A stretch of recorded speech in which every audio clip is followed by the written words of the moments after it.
We had another episode last night of Better Call Saul. So if you have not yet seen that, pause us, watch that, and come right back here to us. I'm Dex. And I'm Shannon, and we're talking Better Call Saul. So last night, the big highlight was the face-off between Jimmy and Chuck and the lawyers. This was amazing.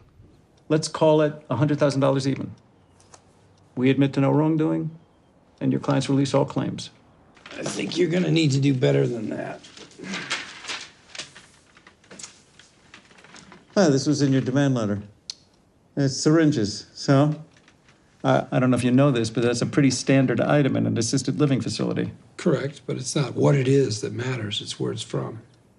Nebraska, although they both begin with the letter N, actually turns out to be a different state than New Mexico. So your client accepted shipments across state lines for its enterprise. In the U.S. mail, no less. Are you trying to make this a RICO case? Like our client is John Gotti or something? Yeah. You know as well as I do, RICO's used mostly for business beefs. Sedema establishes a pretty low threshold for RICO provisions to kick in.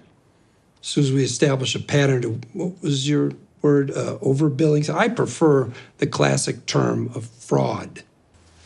What number exactly did you have in mind? 20 million. Excuse me? You heard me. Oh, you can't expect... $20 million. Or we'll see you in court. How cool that Chuck is finally back at it. He's working with his brother. Yeah, kind of. I mean, he was kind of... Well, he wanted $20 million. I don't know. Do you think that's crazy or think that's legit? I don't know. I think that they might be onto something, but we'll speculate on what we think is going to happen here in a second. But the episode kicked off with another flashback. We got to see some of Jimmy's past, and he's which celebrating. He was with Kim, which I called at the beginning. You Thank did you very call much. that. Good job, Shannon. And they're celebrating because Jimmy, he just passed the bar, which is amazing. I can't open it.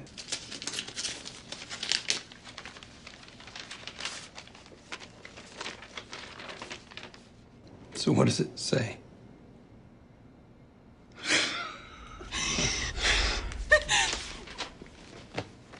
I was hoping, you know, if you think it's appropriate, once I get sworn in and everything, consider hiring me. As what? Oh, a lawyer, obviously. Yeah. Well, that's a question I'm going to have to take up with Howard and the other partners. You know, it's not my decision alone. So much drive. Jimmy, look what you've done here.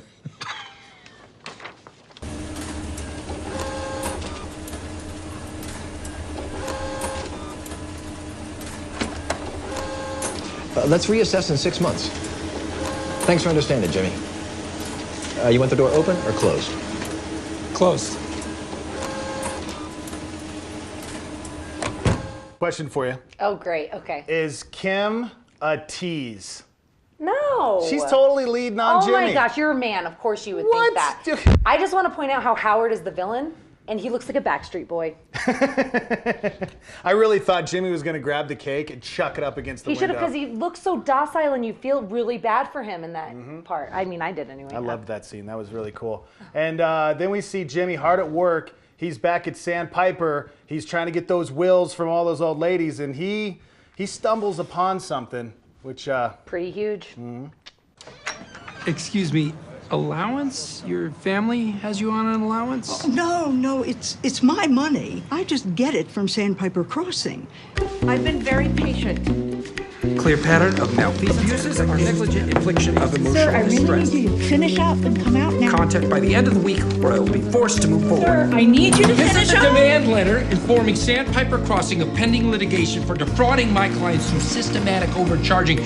You're shredding in there. I'm not deaf. I can hear you. Stop right now.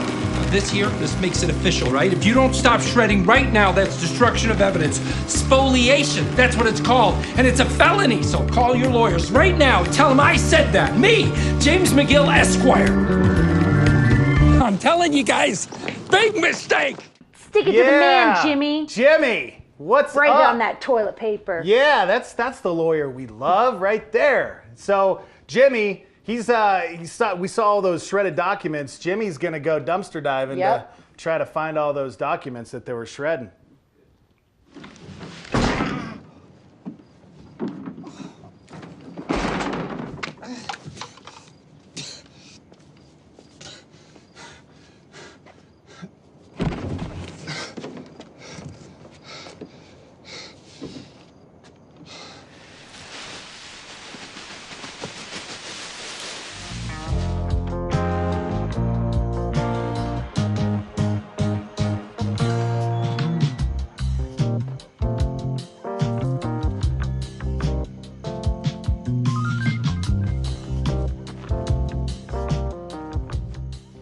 That's insane. Would you have the patience for that? Truth. No, but Chuck does. But why? And Because he he knew doesn't that have Chuck anything did. to do. I think He Jimmy's can't the leave the house. manipulator of his brother. Like he kind of, oh, I'm asleep now. But Kim is not a tease. No, no. You girls stick together. I'm Nope. sick of that.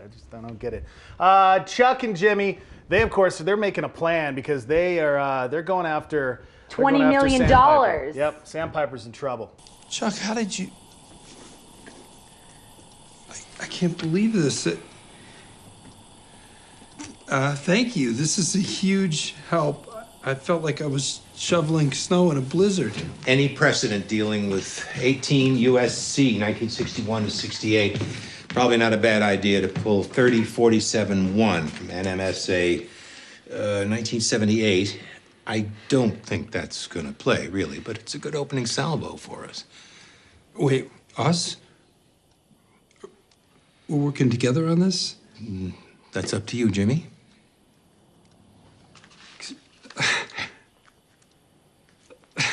Oh. All right.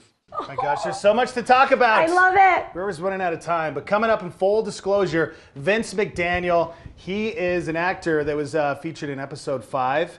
We'll play a clip. You'll recognize him. He does a great job. We'll talk to him and what he thinks of Better Call Saul and see if he's a big Breaking Bad fan and see where his career is going. So don't go anywhere. Full disclosure, it's coming up next.